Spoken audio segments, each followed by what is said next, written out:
இன்டகிரேஷன்ல exponential formula first one integral e power x into dx என்ன formula e power x plus ரெண்டாவது formula integral e power x plus a into dx என்ன ஆகும் என்ன result e power x plus a plus c சரியாப்பா மூணாவது formula Okay. integral e power ax plus b into dx என்ன ஆகும் 1 by a into e power ax plus b plus c என்ன doubt இருக்குதா இந்த மூணு ஃபார்முலால No. அதே நெகட்டிவ் வந்து என்ன ஆகும் இதே formula negative fourth one Divided by negative.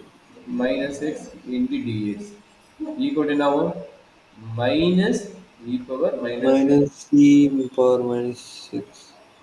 அதே மாதிரி ஃபிஃப்த் ஃபார்முலா என்னாச்சு அதே ஐடியா தான் இதில் இருக்கிற e power minus of x plus e into dx அப்படின்னு என்னது minus e power minus of x plus e plus c சரியாப்பா அடுத்து Okay. Sixth one integral e power minus of ax plus b into dx equal to minus 1 by a e power minus ax plus b plus c doubt இருக்குதா எக்ஸ்போனன்ஷியல்லாம் exponential இதுவே ஈஸியான formula கரெக்டுங்களா அப்போ என்ன ஆகும் problem போலாமா evaluate Okay. ஐன்னு எடுத்துக்கிறேன் I equal to integration என்ன வருது e power 5x minus 7 into e power minus 8x plus e power x plus 11 plus e power 7x plus into dx என்ன கிடைக்குங்க ஒவ்வொன்றுக்கு அப்படி சொல்லுங்க ஃபர்ஸ்ட் ஒன் நடக்கும் 5 power 5x.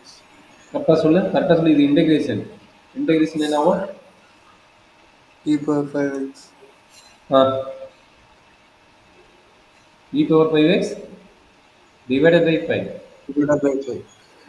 அது நீ 5 e power x e power 5x divided by 5 சொல்ற அடுத்தது Minus 7 e power minus 8x divided by minus 8. minus அடுத்தது Plus e power x plus 11. Plus e power 7x plus 8 divided by 7.